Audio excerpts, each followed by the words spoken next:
Hello, Mingla. Welcome back to Learn English with me. So this week is the first week back at the university. We have classes starting on Thursday. Some of the universities across Japan have already started their semester, but my university is starting this week. The earlier we start though, the earlier we finish. So I kind of wish that we had started last week. That would mean that I would finish my semester by the last week of January. So it would give me February and March to prepare for presentations and conferences and whatnot, because those are the months where a lot of the publications and conferences call for proposals. And there are also months where a lot of the conferences in Southeast Asia take place.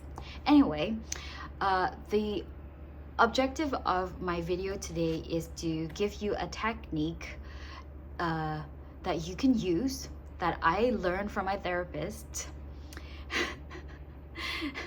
after years of, talking to her, okay?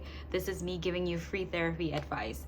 Not that I'm qualified to give you any kind of therapeutic advice, but I'm giving you a technique that my therapist has taught me, which has helped me in handling my anxiety and panic attack, and just general, mindset where I worry about things and where I go from 0 to 100 really fast. Okay, so the reason I decided to talk about it is because, I've been teaching for over 10 years, and it doesn't matter, no matter how many years I've been a teacher. Every semester, at the beginning of the semester, I feel quite anxious. It's nerve-wracking. I know that I'll be meeting at least 200 new students each semester, and that is a scary thing. Imagine meeting like 100 new faces for the first day of the week. That's quite scary for somebody like me who likes to stay inside of my own apartment and live in my own little world, have my few circle of friends. It's an odd job for it's an odd job for a person like me to choose teaching, right? Meeting people, talking all the time, but it doesn't matter because I do love talking. Anyway, getting back to the topic of how I decided to talk about this, why I decided to talk about this topic is that I've learned that yes, I feel very anxious. Doesn't matter, it doesn't matter how many years I've been teaching. And one of the things that instigate this kind of anxiety is the burden of being a teacher, right?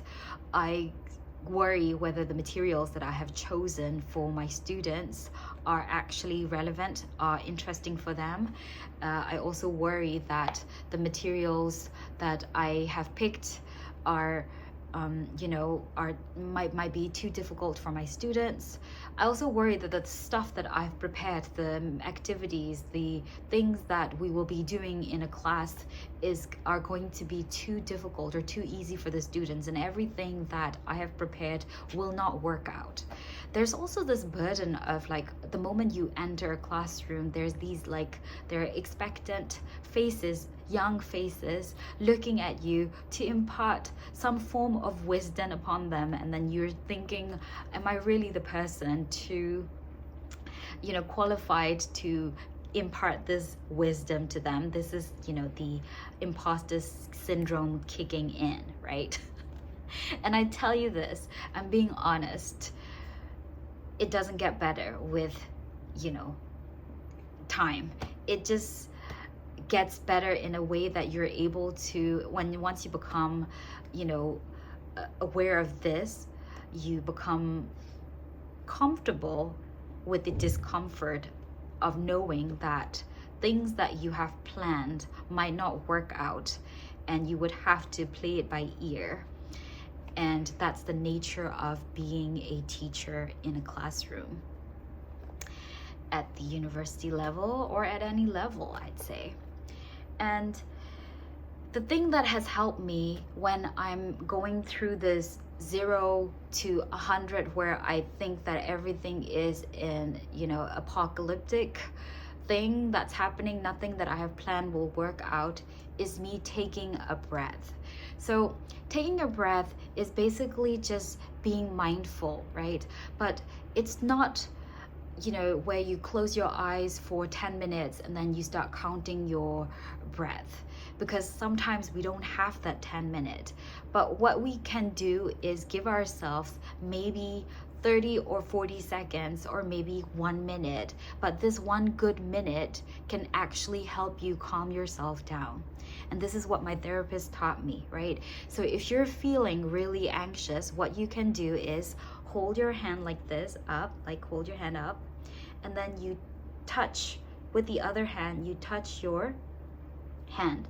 So when you're going up this, the ridge of your thumb, you're breathing in. And once you get to the tip of your finger, you stop breathing, okay?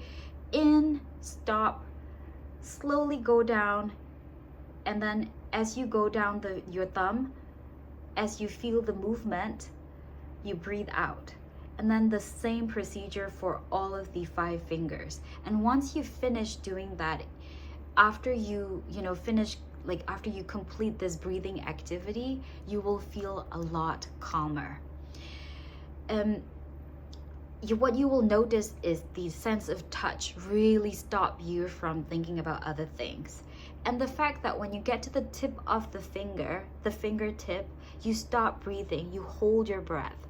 And you can't do anything else when you're holding your breath. Your mind is not prone to thinking about other things if you have to hold your breath. And that is something that you can do.